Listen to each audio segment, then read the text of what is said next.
तो हाँ, हम लोग देख रहे थे कंपोनेंट ऑफ फूड्स, तो उसमें व्हाट डू वेरियस न्यूट्रिएंट्स जो है डू फॉर आवर बॉडी।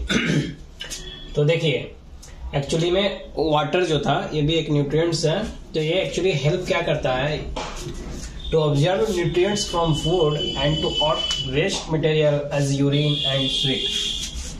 तो बेसिकली ये न्यूट्रिएंट्स जो होता है फूड से उसको ऑब्जर्व, भले हम लोग सब कुछ खा लिए ये आइटम खाए, प्रोटीन रिच डाइट खाए, लेकिन वो बॉडी को ऑब्जर्व करने के लिए आगे आप पढ़िएगा, वो एक होता है स्टोमक का हिस्सा होता है, तो वहां से वो जाता है, ठीक है, ड्यूडेनम, जेजुनम, इलियम, वहाँ इलियम में भी लाई होती है, वो सब ऑब्जर्व करता है, वो सब उतना दिमाग में रखिए। सिंपल ये देखिए कि help to observe nutrient from food. अगर आप इनफ वाटर नहीं लिए हैं तो भी आपको दिक्कत हो जाएगा, आप सब कुछ खा रहे हैं फिर भी वो अच्छे से ऑब्जर्व नहीं हो पाएगा, इसलिए उसके लिए वाटर भी नेसेसरी है। इतना आप ब्रेन में अपना चीज को सेट करके रखिए कि हमको पानी भी उतना ही जरूरत है जितना हम कोई भी चीज खा रहे हैं, कार्बोहाइड्रेट रिच खा रहे हैं, प्रोटीन रिच खा रहे हैं, या सब चीज का एक मिक्सचर खा रहे हैं जिससे हमको इनफ कार्बोहाइड्रेट भी मिल रहा है, इनफ प्रोटीन भी मिल रहा है, तो उसके ऑब्जर्वेशन के लिए वाटर की भी नेसेसिटी उतना ही है। या जब भी आप महसूस कीजिए अपने आप को कि पानी का एहसास कर रहे हो पीने के लिए, तो आप पानी जरूर लिया कीजिए, क्योंकि वहां पे ऑब्जर्व के लिए वो भी बहुत जरूरी होता है। ये भी एक बहुत इम्पोर्टेंट पार्ट है अपने बॉडी को हेल्दी रखने के लिए।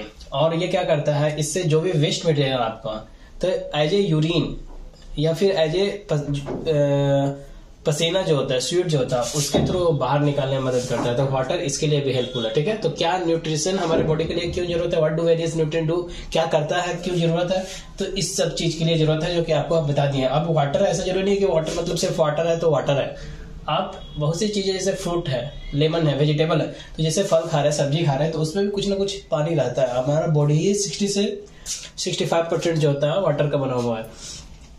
एक्चुअली ऐसा लग नहीं रहा, क्योंकि आप कहीं पंचर करके देखो, लगेगा कि अरे कहाँ पानी कहाँ है, अजीब सा लगता है ना सुन के। लेकिन एक जो होती है हर सेल्स, हर पोर पे क्या होगा ना, आप छोटा आप जब वो करोगे, एक पंक्चर करोगे, तो आपको एक वाटर का लिक्विड दिखता हुआ दिखेगा हर जगह पे। तो ये इस तरह से आप एनालाइज कर सकते हो कि बेसिकली सही में वो क्या है, 60% वाटर से हम लोग बने हुए हैं।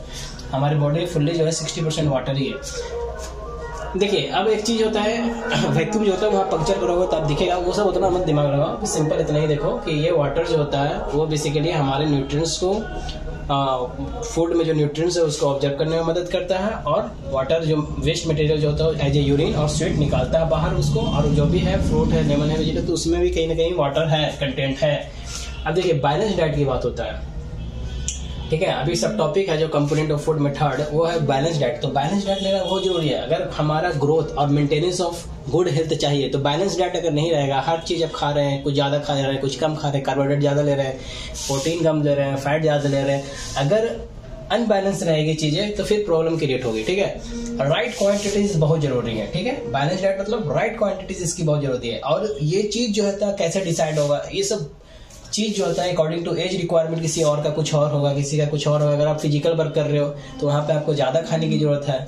तो आपकी एक्टिविटीज पे भी ये चीज डिपेंड करता है कि बैलेंस डाइट आपके लिए क्या कितना है, ठीक है। वो अगर मैं बताने लगूंगा तो वो एक अलग ही टॉपिक बन जाएगा, लेकिन मैं जो अभी टॉपिक पे हूँ बेसिक, तो मेरे को उस पर फोकस करना है, तो मैं उतना डीप में नहीं जाऊंगा, मैं बस मैं एक ओवरव्यू देके निकल रहा हूँ, ठीक है। तो according to age requirement, physical work के हिसाब से भी चीजें देखना पड़ता है। अगर आप देखिए, अब बैलेंस डाइट मतलब ये भी होता है कि सिर्फ लेने से नहीं होता बैलेंस डाइट। अब तो कुछ मान लीजिए कि आप बहुत अच्छे जानकार नॉलेजेबल स्टूडेंट है, तो आप कुक्ड करोगे प्रॉपरली फूड, तो आपको रॉ फूड में क्या है, कितना परसेंट विटामिन है, कितना कार्बोहाइड्रेट और प्रोटीन है। अगर आप उस चीज को एनालाइज करते हैं और आप ये सोच रहे हैं कि हम अब फाइनली कुक्ड करने के बाद भी उतना ही होगा, तो ऐसा नहीं होता है। कुक्ड करो प्रॉपरली। अगर कुक्ड करते हो नहीं प्रॉपरली, तो भी आपका जो डाइट में आपको कार्बोहाइड्रेट, विटामिन जो भी है, मिनरल्स है, वो सारे लॉस्ट होने का भी रहता है। जैसे नॉट लॉस्ट इट्स न्यूट्रिएंट्स, क्योंकि अगर कुक प्रॉपरली ना करोगे तो न्यूट्रिएंट्स जो होती है उस फूड के अंदर वो लॉस्ट हो जाती है, ठीक है। जितना उतना आफ्टर कुक नहीं मिलेगा, जितना रॉ में है उतना आफ्टर कुक नहीं मिलेगा। विटामिन सी जो हीट करोगे तो इजीली वो डिस्ट्रॉय हो जाता है।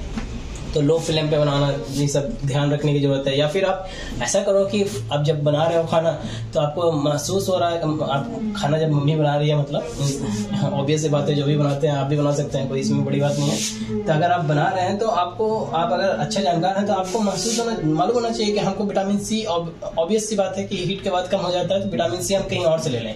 मतलब कि हम लोग को चाहिए वी शुड इंक्लूड फ्रूट और raw vegetable in our food. तो ऐसे जो बन के आ रहा है, जो कुक्ड फूड हो रहा है, और बाहर से हम लोग को फूड और रॉ वेजिटेबल जब हम इंक्लूड करेंगे तो जो मिनरल्स है, जो विटामिन है, जो हमारा लॉस्ट हो चुका है ड्यूरिंग कुक, वो हमको इजीली गेट कर सकते हैं और हम हेल्दी लाइफ गुजार सकते हैं। क्योंकि बैलेंस डाइट मतलब maintenance of good health, growth मिलेगी। ये चीज भी जरूरी है, ठीक है। ऑब्सिटी, अगर don't consume so much fat food, अगर देखिए अभी डोंट कभी भी नहीं मतलब फैट फूड जो है ज्यादा हम लोग को नहीं खाना चाहिए कभी, क्योंकि वो ऑब्सिटी होने लगेगी, ठीक है, घबराहट बेचैनी से होने लगेगी। एग्जांपल में जैसे समोसा हो गया, पूरी, पेड़ा, जितनी भी तेल वाली चीजें हैं, राबड़ी, मलाई, जितनी फैट रिच है वो ज्यादा नहीं खानी चाहिए। उससे हम लोग को क्या है ना, हम लोग की हेल्थ डिटोरेट होगी, हेल्थ में बुरा असर पड़ना दिखेगा। तो ये चीज होता है कि ये बैलेंस डाइट का मतलब ये सारा होता है। बैलेंस डाइट का मतलब सिर्फ ये नहीं होता है कि कुछ ले लिए, प्रॉपर्ली होना चाहिए, क्या है क्या नहीं है, वो चीज़ मैं आपको जितना ज़रूरत है उतना मैं आपको यहाँ पे राइट कर दिया हूँ, लिख दिया हूँ ऑलरेडी मैं। तो अब देखिए, अब एक चीज़ और आता है इसमें, सब टॉपिक है डिफिशियंसी डिजीज, ठीक है। डिफिशियंसी डिजीज एक सब टॉपिक है, उसमें देखिए क्या होता है। एक्चुअली डिजीज जो अकर होता है due to lack of nutrients over long period, अगर लंबा समय के लिए नहीं ले रहे हो न्यूट्रिएंट्स, तो उसके वजह से जो डिजीज आपको होगा, उस न्यूट्रिएंट्स की लैक की वजह से जो डिजीज होगा उसको डिफिशियंसी डिजीज बोलते हैं। पर्टिकुलर न्यूट्रिएंट्स जो होता है, जैसे या एक हो या ज़्यादा हो, कुछ किसी का भी डिफिशियंसी हो जाता है लॉन्ग पीरियड ऑफ टाइम के लिए, तो ये जो होता है इससे जो क्रिएट होता है डिजीज या डिसऑर्डर, उसी को डिफिशियंसी डिजीज बोलते हैं। देखिए, हम कुछ आपको विटामिन और कुछ मिनरल्स बताते हैं जिसकी अगर आपकी बॉडी में डिफिशियंसी होने लगेगी तो आपको डिजीज दिखना स्टार्ट होगा। उस डिजीज, वो एक डिजीज होता है, उस पर्टिकुलर उस जो डिजीज हुआ उसका पर्टिकुलर एक नाम है, उसका एक सिम्टम है कि ये सिम्टम दिख रहा है तो वो डिजीज आपका है, वो डिफिशियंसी न्यूट्रिशन या मिनरल्स आपके शरीर में, वो विटामिन और मिनरल्स आपके शरीर में डिफिशियंट हो चुका है। जैसे अब विटामिन ए अगर हम देखते हैं, ठीक, तो विटामिन ए की अगर जैसे डिफिशियंसी आपके शरीर में होगी तो क्या होगा कि लॉस ऑफ विजन हो जाता है, आपको दिखना कम हो जाएगा, या तो आपको ज़्यादा दिखेगा, ये आपको दिखेगा बहुत कम, या दिखेगा नहीं कम्प्लीटली, ऐसा भी होगा। या रात का वक्त होगा, ज़्यादा थोड़ा अंधेरा रहेगा तो आपको दिखने में दिक्कत होगी, तो पुअर विजन हो जाता है, ठीक है, आप साफ देख नहीं सकते, क्लियर नहीं दिखेगा, या कोई चीज़ दिख रहा है तो धुंधला सा दिखेगा। विटामिन B1 की अगर जैसे ही कमी होगी तो उस डिजीज का नाम है बेरी, ठीक है। इससे क्या होता है कि वीक मसल हो जाता है, ठीक है, वेरी लिटिल एनर्जी रहेगा आपको काम करने के लिए, ठीक। तो बेसिकली क्या होता है कि जैसे ही आपको पास मसल्स वीक हो रहा है, इसका मतलब है कि आपको बेरी डिजीज हो चुका है, विटामिन B1 का डिफिशियंसी है। विटामिन C जो है उसकी डिफिशियंसी से स्कर्वी होता है, ब्लीडिंग गम, ठीक है, वॉन्ड, जो भी अगर घाव हुआ, वॉन्ड हुआ, take longer time to heal, वो जल्दी सही नहीं होगा अगर विटामिन C की कमी रहेगी। तो जख्म वगैरह जो हो जाता है उसको सही से जल्दी भरने के लिए वो विटामिन C अगर रिच डाइट लो जल्दी भरेगा। उस समय मान लो कि किसी समय आपको जख्म हो चुका है तो आप उस समय कोशिश करिए कि विटामिन C आप हाई रखिए ताकि वो जल्दी जख्म जो है आपका भरे और जल्दी ठीक हो, अपना रियल कंडीशन पे आए।